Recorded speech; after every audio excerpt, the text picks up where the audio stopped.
தவிர்த்து இன்னும் ஒரு விடுமுறை வகை இருக்கிறது. அதை நாங்கள் சொல்லுவோம் பதில் விடுமுறை என்று நாங்கள் சொல்லுவோம்.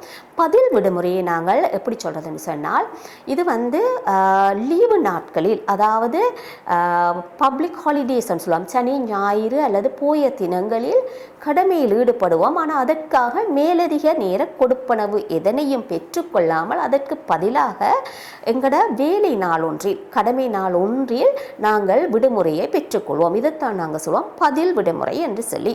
ஆகவே இந்த மாதிரி நாங்கள் சனி ஞாயிறுகளில் வேலைக்கு ஈடுபடுவதற்கு முன்னர் முன் அங்கீகாரம் பெற்றுக்கொள்ள வேண்டும். இன்றைய நாளில் நாங்கள் கடமையில் ஈடுபட்டு இதற்கு பதிலாக இந்த நாளில் விடுமுறையை பெற்றுக்கொள்ள போகின்றோம் என்று சொல்லி. சரியா? இப்போ கடமையில் ஈடுபட்ட திடத்தில் இருந்து சரியாக ஒரு வருடத்துக்குள்ள இந்த பதில் விடுமுறையை நாங்கள் பயன்படுத்தி கொள்ளுதல் வேண்டும். ஒரு வருடம் கடந்தால் இந்த பதில் விடுமுறை செல்லுபடியற்றதாக மாறிவிடும். உதாரணமாக சொல்ல போனோம் என்றால், அதாவது மார்ச் 24 நாங்கள் ஒரு சனிக்கிழமை என்று வைத்துக்கொண்டு அன்றைக்கு நாங்கள் வேலை செய்கின்றோம் என்றால், அடுத்த வருடம் மார்ச் 23 முன்னர் நாங்கள் இதை பயன்படுத்தி ஒரு விடுமுறையை பெற்றுக்கொள்ளலாம். சரியா?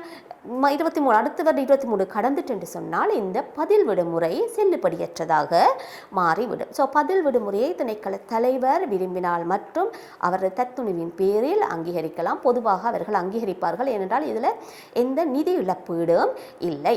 சரி, அதாவது சனி ஞாயிறுகளில் வேலை செய்வதனால் அவர்களுக்கு எந்த நிதி இழப்பீடும் இல்லை. மேலதிக நேரமாகவோ மேலதிக எந்த கொடுப்பனவுகளும் உரிய அலுவலர்களுக்கு வழங்கப்படாது. பதிலாக வேலை நாள் ஒன்றில் அவர்களுக்கு விடுமுறை ஒன்று வழங்கப்படும். இது பதில் விடுமுறை.